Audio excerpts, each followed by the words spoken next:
गौतम बुद्ध की शिक्षाओं में सोचने की अधिकता को कम करने के लिए कई तकनीकें शामिल हैं। इसमें से कुछ मुख्य हैं। 1. प्राणायाम और ध्यान।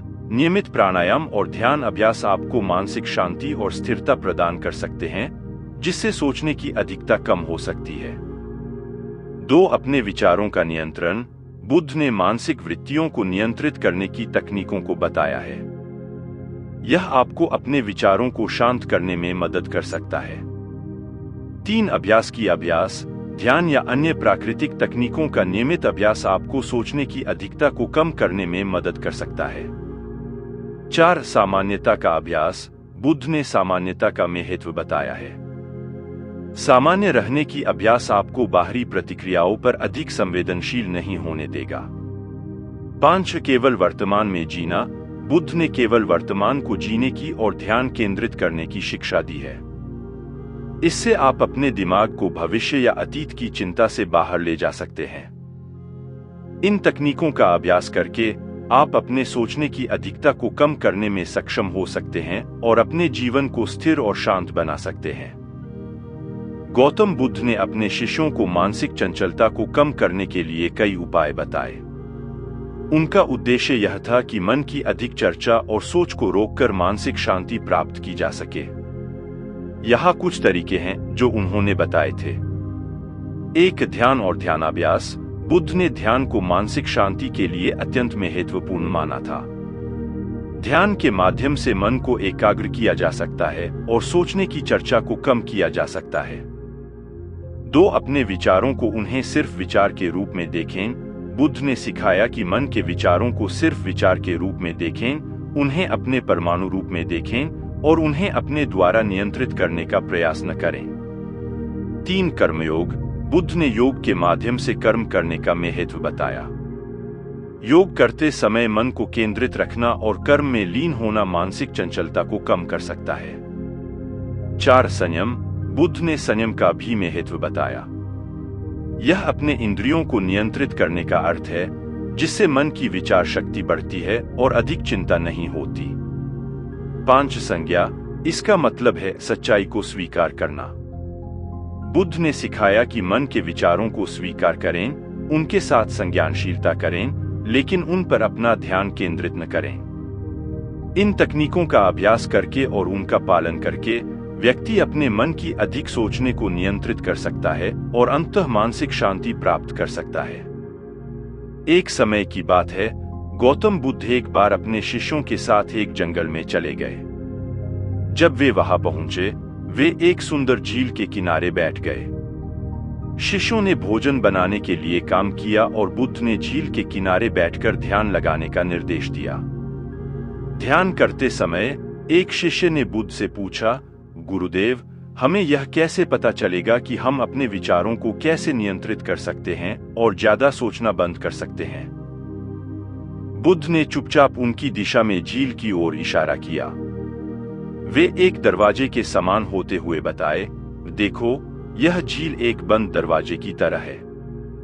जितना ज्यादा तुम अपने विचारों को पकड़कर खोजते रहोगे, उतना ही दरवाजा और गहरा हो जाएगा। परंतु जब तुम अपने विचारों को छोड़कर शांति में समाहित होते हो, तो वह दरवाजा स्वतः ही खुल जाता है और तुम अपने आप को इस अद्भुत और असीमित जगह में पाते हो। शिष्य ने समझ लिया कि बुद्ध ने कैसे अपने विचारों को नियंत्रित किया और शांति प्राप्त की। वे उनके उपदेश का पालन करते हुए अपने मन को शांत करने में सफल हुए और ध्यान के माध्यम से उन्होंने अपने आत्मा की गहराई को अनुभव किया। गौतम बुद्ध के जीवन से एक कहानी है जो हमें यह सिखाती है कि ज्यादा सोचने से हमें कई बार परेशानियां होती हैं और हमें शांति नहीं मिलती। कहानी के अनुसार एक बार एक युवक ने बुद्ध के पास आकर पूछा, भगवान, मुझे हमेशा कुछ न कुछ सोचते रहने की समस्या होती है। मैं चाहता हूं कि मैं अपने दिमाग को शांत कर सकूं। बुद्ध ने उस युवक से कहा, अगर तुम्हें अपने दिमाग को शांत करना है तो मैं तुम्हें एक काम करने की सलाह देता हूं। जब तुम सोचने का आदान प्रदान कर रहे हो, तो अपने साथ एक खुली बाजू वाली छोटी सी टोकरी लेकर जाओ। फिर उस टोकरी में अपनी सोचों को डालो और उसको बांध दो और उसको खुले जमीन पर छोड़ दो। युवक ने उसका सुना और वह जैसे ही घर लौटा उसने वैसा ही किया। वह टोकरी को बांधकर खुले जमीन पर छोड़ दिया। तभी उसने अनुभव किया कि उसके दिमाग की सारी सोचें उस टोकरी में समेट जाती हैं। अब उसका मन शांत था क्योंकि उसने अपनी सोच को बाहर रख दिया था। इस कहानी से हमें यह सीखने को मिलता है कि हमें अपने दिमाग को शांत करने के लिए एकाग्रता और ध्यान की आवश्यकता होती है। हमें अपनी बहुमुखी सोच को नियंत्रित करने की कला सीखनी चाहिए, जिससे हमें शांति और सुकून मिल सके। जरूर, यह एक अच्छा सवाल है। गौतम बुद्ध के जीवन से हमें कई मूल्यवान सीख सिखाए गए हैं। उनमें से एक बड़ा सीख है कि हमें अपने मन की शांति और चित्त की शुद्धि के लिए अधिक सोचने को छोड़ देना चाहिए।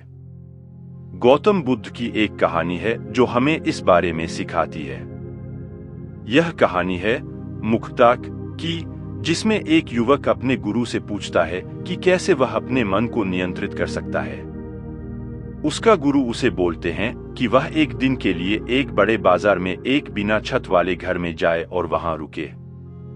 उसे आदत हो जाएगी कि वह बिना किसी सहारे के सो जाएगा, लेकिन उसे एक शर्त पर ही वहां जाना होगा कि वह किसी भी समय भारी मन के साथ उठ खड़ा हो सकता है। युवक ने गुरु की सीख को माना और वह उस बिना छत वाले घर में चला गया। वहां रहते रहते उसका मन उसके सोने के इरादे को चुरा लेने का प्रयास करता है, लेकिन उसने अपने मन को नियंत्रित किया। इस अनुभव से उसने सीखा कि मन को नियंत्रित करना मुश्किल है, लेकिन यदि हम प्रैक्टिस करते रहें तो हम इसे संभाल सकते हैं। यह कहानी हमें यह सिखाती है कि सोचना बंद करने के लिए हमें अभ्यास और संयम की आवश्यकता होती है।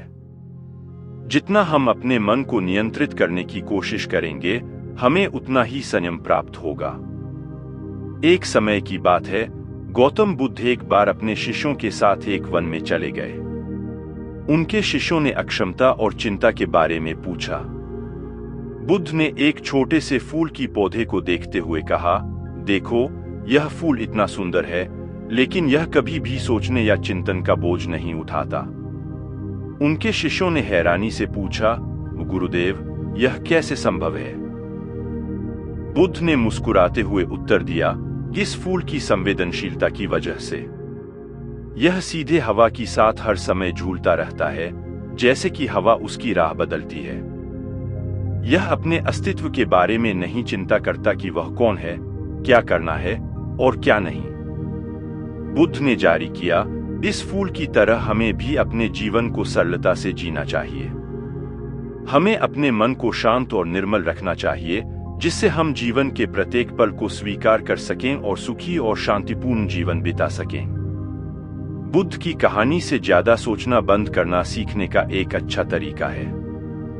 कभी कभी हमारे दिमाग में बहुत सोचने का प्रयत्न होता है और यह हमें अस्तित्व की असली सुधार की अवस्था से दूर ले जाता है।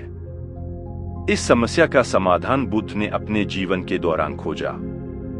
एक दिन एक शिष्य ने बुद्ध से पूछा, ओ गुरुदेव, मेरा दिमाग अधिक सोचने से थक गया है, मुझे इसे कैसे बंद करना चाहिए? बुद्ध ने उत्तर दिया, यदि तुम्हारा पैर चोट लग जाए तो तुम क्या करोगे? शिष्य ने कहा, मैं चलना बंद कर दूंगा। बुद्ध ने कहा, ओ बिल्कुल सही, तुम्हारे दिमाग का भी एक तरह का चोट है। जब तुम्हारा दिमाग अधिक सोचने से थक जाए तो उसे आराम दो।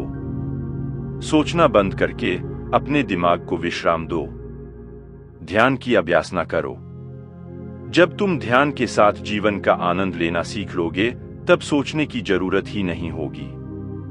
इस कहानी से हमें यह सीखने को मिलता है कि अधिक सोचने से हमारा मानसिक स्वास्थ्य प्रभावित हो सकता है। इसलिए अपने दिमाग को विश्राम देना और ध्यान की अभ्यासना करना हमें संतुलित और स्थिर बनाए रखने में मदद कर सकता है। ज्यादा सोचना बंद करने के लिए गौतम बुद्ध की कहानी अच्छा उदाहरण है। एक बार एक युवक गौतम बुद्ध के पास आया और उनसे पूछा, मुझे बहुत सोचने की आदत हो गई है, कृपया मुझे इससे छुटकारा दिलाएं। बुद्ध ने उस युवक को कहा, ठीक है, तुम मुझे एक मुर्गे का अंडा लाओ। युवक ने मुर्गे का अंडा लाकर दिया। फिर बुद्ध ने उसे एक छोटे से कटोरे में डाल दिया और उसे बोला, "अब तुम इस अंडे को देखते हुए मेरे पास आओ, परंतु इसे टूटने से पहले किसी बात का ध्यान मत देना।" युवक ने अंडा देखा और बुद्ध के पास आ गया, परंतु उसने देखा कि अंडा टूट चुका था। बुद्ध ने उससे कहा, तुम्हारा यही सोचने की आदत है।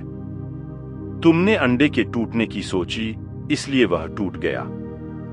जैसे ही तुमने अंडे को सोचना बंद कर दिया, वह टूट गया। इसी तरह जब तुम सोचना बंद करोगे, तुम्हारे दिमाग की चिंताएं भी खुद बाखूबी समाप्त हो जाएंगी। इस कहानी से सीख मिलती है कि हमें कभी कभी अपने दिमाग को शांत और स्थिर रखने की आवश्यकता होती है, ताकि हम अपनी सोच को नियंत्रित कर सकें। इसके लिए हमें ध्यान या मेधितेंद्रिय तेज को बढ़ाने वाले कुछ ध्यानाभ्यास आदि का सहारा लेना चाहिए। गौतम बुद्ध की कहानी से हमें यह सिखाने को मिलता है कि सोचने की अत्यधिक मात्रा से हमें अनेक संघर्षों का सामना करना पड़ सकता है। उनके अनुभव से हमें यह शिक्षा मिलती है कि चिंता और चिंतन में संतुलन बनाए रखना महत्वपूर्ण है। एक दिन बुद्ध ने अपने शिष्यों को एक विचारशील व्यक्ति के बारे में बताया। वे उस व्यक्ति के बारे में कहते हैं कि वह हर वक्त चिंता में रहता था, उसके मन में हमेशा कुछ न कुछ सोचते रहते थे। बुद्ध ने उस व्यक्ति को एक वाजा दिखाकर पूछा, "क्या तुम इस वाजे की ध्वनि सुन सकते हो?" व्यक्ति ने विचलित होकर कहा, "नहीं, मैं वाजे की ध्वनि नहीं सुन सकता।" बुद्ध ने फिर कहा, "इसलिए तुम ध्यान दो, सोचना छोड़ दो और आत्म साक्षात्कार को प्राप्त करो।" इस कहानी से हमें यह समझ मिलती है कि सोचने की अधिकता हमें सच्चे अनुभव से दूर ले जा सकती है, जबकि ध्यान और आत्म साक्षात्कार हमें वास्तविक सुख और शांति की ओर ले जाते हैं। एक बार गौतम बुद्ध के शिष्य ने पूछा, "गुरुदेव, मैं ज्यादा सोचना बंद कैसे कर सकता हूँ?" गौतम बुद्ध ने उत्तर दिया, "यह एक बारीक और विशेष कला है, परंतु यह संभव है। तुम्हें अपने मन को एक चुप्पी झील की तरह सोचने के लिए अनुभव करना होगा। जैसे ही विचारों की लहरें आती हैं, तुम्हें ध्यान देना नहीं है, उन्हें आने और जाने देना है, जैसे झील की सतह पर लहरें आती हैं और फिर गुजर जाती हैं। इस प्रकार तुम्हारे मन की स्थिति शांत और स्थिर रहेगी।" शिष्य ने इस सिखाई को अपनाया और उसने ध्यान की प्रशिक्षण की और अपने मन को विचारों के अनंत समुद्र में नहीं ले जाने की कला सीखी। इस प्रकार वह ज्यादा सोचने की बुरी आदत से मुक्त हो गया। एक समय की बात है, बुद्ध के शिष्य एक दिन उनसे पूछते हैं, "और गुरुदेव, हमें सोचना कैसे बंद करें? हमारे मन में निरंतर चिंताएं और विचार चलते रहते हैं।" बुद्ध ने मुस्कुराते हुए उनका जवाब दिया, "गाओ, मैं तुम्हें एक कहानी सुनाऊं। एक बार एक युवक ने एक पंडित से पूछा, क्या मुझे सोचना बंद करना चाहिए? पंडित ने कहा, हाँ, सोचना बंद कर दो। युवक ने फिर सोचा, क्या मैं सोच रहा हूं? पंडित ने कहा, वही तो सोचना है। इससे सीखते हैं कि हमें अपने विचारों को पूरी तरह से बंद करने की कोशिश नहीं करनी चाहिए, बल्कि हमें उन्हें समझने और स्वीकार करने की कोशिश करनी चाहिए। सोचना को नियंत्रित करने की कोशिश में हम उससे और अधिक जकड़ते हैं। इसके बजाय हमें उसे साकार करने और उससे ऊपर उठने की कोशिश करनी चाहिए। एक दिन गौतम बुद्ध ने अपने शिष्य सुजात को एक प्रश्न पूछा, सुजात, तुम्हें लगता है कि ज्यादा सोचना ठीक नहीं है, फिर उसे कैसे बंद किया जा सकता है? सुजात ने कहा, ओ गुरुदेव, मुझे लगता है कि ज्यादा सोचना हमें परेशानी में डाल सकता है, लेकिन इसे बंद करना बहुत मुश्किल है। बुद्ध ने हंसते हुए कहा, ए सुजात, मैं तुम्हें एक कहानी सुनाऊंगा। एक बार एक युवक ने एक बुद्धिमान साधु से पूछा कि उसे अपने विचारों को कैसे शांत करें। साधु ने उसे एक अंतरिक्ष यात्री की कहानी सुनाई। वह यात्री अपने यात्रा के दौरान अंतरिक्ष में ध्यान और शांति का अनुभव करने गया था। वहां उसने देखा कि अंतरिक्ष में कोई भी शब्द नहीं होता, कोई भी विचार नहीं होता, सिर्फ शांति ही शेष रहती है। वह शांति की अनुभूति के बाद उसके विचार बंद हो गए। साधु ने कहा, सुजात, हमें भी अपने अंतरिक्ष में जाना होगा, जहां हमें शांति मिले। जब हम वास्तविकता के साथ जुड़ जाते हैं, तब हमारे विचार स्वतः ही बंद हो जाते हैं। इसलिए ज्यादा सोचने की बजाय हमें अपने अंतरिक्ष में शांति को खोजना चाहिए। गौतम बुद्ध के उपदेशों में एक कहानी है जो हमें यह सिखाती है कि ज्यादा सोचना कभी कभी हमें अपरिकल्पित स्थितियों में ले जाता है। एक बार एक युवक ने बुद्ध से पूछा, मुझे अपने मन को शांत कैसे करूं? मेरा मन हमेशा चलता रहता है और बहुत सोचने के कारण मैं परेशान रहता हूं। बुद्ध ने उससे कहा, अपने मन को शांत करने के लिए तुम्हें एक उपाय का प्रयोग करना होगा। युवक ने उत्साहित होकर पूछा, वह क्या उपाय है? बुद्ध ने कहा, और जब तुम्हारा मन बहुत सोचने लगे तो तुम्हें एक पत्थर ढूंढना होगा। युवक ने हैरानी से पूछा, वो पत्थर किस काम का? बुद्ध ने मुस्कुराते हुए जवाब दिया, हाँ, एक पत्थर। जब तुम्हारा मन बहुत अधिक सोचे तो उस पत्थर को ध्यान से देखो और उस पर अपने सोच को समर्पित करो। धीरे धीरे तुम्हारा मन शांत हो जाएगा। युवक ने उसके उपाय का पालन किया और जैसा बुद्ध ने कहा था वैसा ही हुआ। ज्यादा सोचने की वजह से उसका मन शांत हो गया और उसने एक नई शांति का अनुभव किया। इस कहानी से हमें यह सीखने को मिलता है कि जब हमारा मन बहुत सोचता है तो हमें उसे शांत करने के लिए कुछ अप्रत्याशित और साधारण उपाय का प्रयोग करना चाहिए। इससे हमें अप्रत्याशित और शांति भरी स्थिति में ले जाने में मदद मिलती है।